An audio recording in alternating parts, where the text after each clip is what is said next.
And we are here. It is live and happening right now at the Hilton Anatole in Dallas, Texas. My name is Theo E.J. Wilson, and this is EarthX TV. And we have a bunch of special guests this morning. And right now I want to bring on somebody who's going to teach us something about something that you take for granted all the time and may not understand its importance. We were talking about backstage, pardon me. And I want you to hear it from the man himself. So everybody put your hands together for Mr. Thomas Mende. Good to see you, sir. Absolutely. Now, Thomas, as we were discussing backstage, you were not born and raised here, were you, sir? You will hear it right away. Right. Yeah. You know, I was born in Germany. Okay. Yeah, and I came to play tennis in the United States. You're a tennis player. And I wanted to be in advertising. Okay. Madison Avenue. And you know what ended up happening? What happened? I couldn't get a job. Darn. So I think some young folks may understand that life, so I think we can relate. Yeah. So what ended up happening is I could find a job in the lumber business. So essentially, when the tennis dream, when the advertising dream didn't necessarily pan out, because I think you went back into it in another angle, you found yourself in lumber. So tell us about like what that means to the environment, because when I hear lumber, generally my mind goes to logging, which you told me that's not what it was. And then I'm like, oh, he's the guy chopping down the trees. Boo that man. But in fact, there's a lot more to that story. Why don't you tell us? So I'm not the one that cuts down the trees, but I use the trees that have been cut down. Ah, okay. So that's the big difference. I remember when we were early in my career in the lumber business in this hotel. Oh, wow. And we had a trade show, and the environmentalist groups came, and there was blood thrown at us. Hold up, blood thrown at you? Blood thrown at us for killing the forest. And 30-some years later, I sit here at EarthX, and you say, why am I at EarthX? Right. Because now the whole thinking has changed. Now we understand that trees absorb carbon dioxide in order to grow, and they store the carbon dioxide, but eventually the tree will die. And when it dies, it releases the carbon dioxide just as much as it absorbed it. Wow. But if I take the tree and I put the lumber into a building, like this kind of building, then I store the carbon dioxide for a very, very long time. And the company that I work for now, we are pioneered the construction of mass timber. Wow. That means we can go now, the tallest building in the US now is 18 stories. We're working on 28-story high-rise buildings. Of just lumber? Of just made out of wood. Wow. Some great projects that you can look at on the internet is the new Under Armour building in Baltimore. It's the new headquarters. Okay. It was just completed with only one steel beam. Everything else was made out of wood. Wow. So these are innovations that a lot of us don't know anything about. And I'm wondering, has there been any change in how perhaps a lumber company approaches reforestation and sustainability? In the time that you've been in your career, what has changed on that front? I would say it's very different from region to region where you go in the world. And it's not every tree. It's wood is a little bit more complicated than it seems. It seems so simple, Break but it down. it has so many different species. It has softwoods, it has hardwoods, it has tropical forests, it has temperate forests. The forest that we use in the forest products industry in a large scale for construction, these are generally from managed forests. It's almost like agriculture that occurs, particularly in the US South or in other parts of the world. And then in Europe, it's a little bit different again. In Europe, they just take the sick trees out of the forest. So when you go to Europe, you think, oh, I'm in the fairy tale Black Forest, but in reality, you're in a fully managed forest. You just don't see it as much. Wow.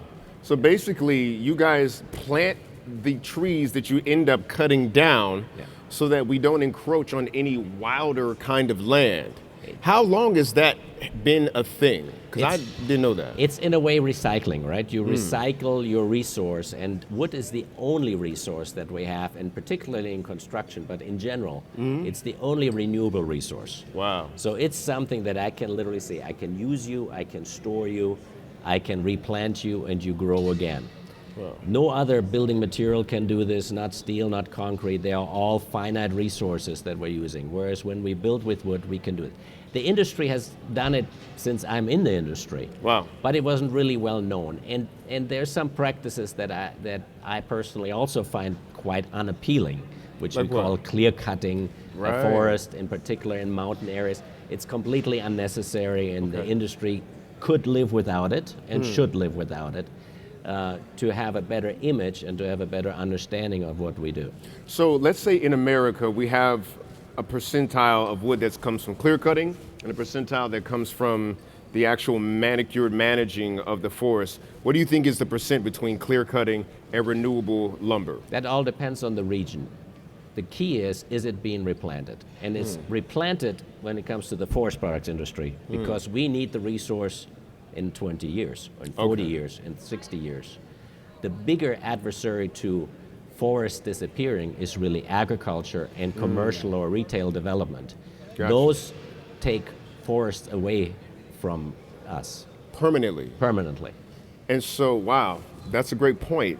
What I'm wondering is what kind of woods are most likely being used in America? 'Cause I know you probably can't build with like palm tree kind of wood. You probably can't, but is it maple, is it oak?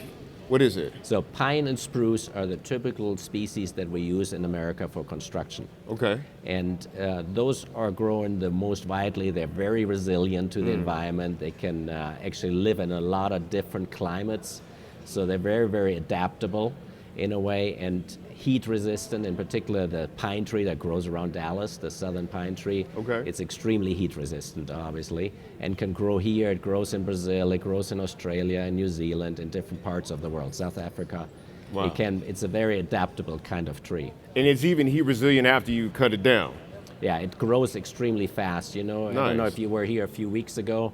It was pollen season and it was all yellow. Were y'all here for pollen season? You got your Yeah. allergy medicine and all that stuff, That's right? your pine tree going for it, They're That's coming mating for you. Yeah. You're sneezing because trees are mating. That's right. That's right. an interesting concept, but yeah. that's what nature does. That's right. So essentially, you've got a situation where you've got spruce and you got pine.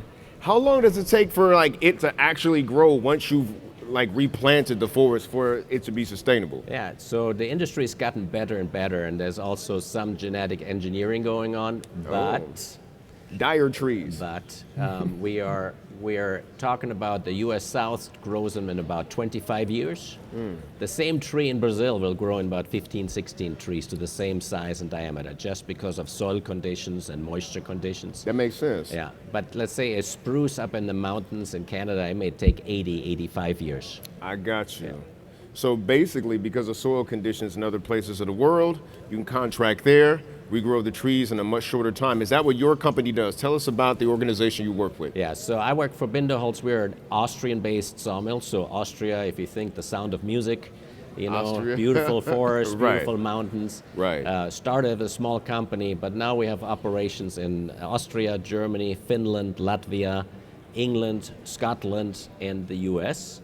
Okay. All in sawmilling, but also we have a big nursery in England. I was going to ask you about in that. Scotland. Okay, cool.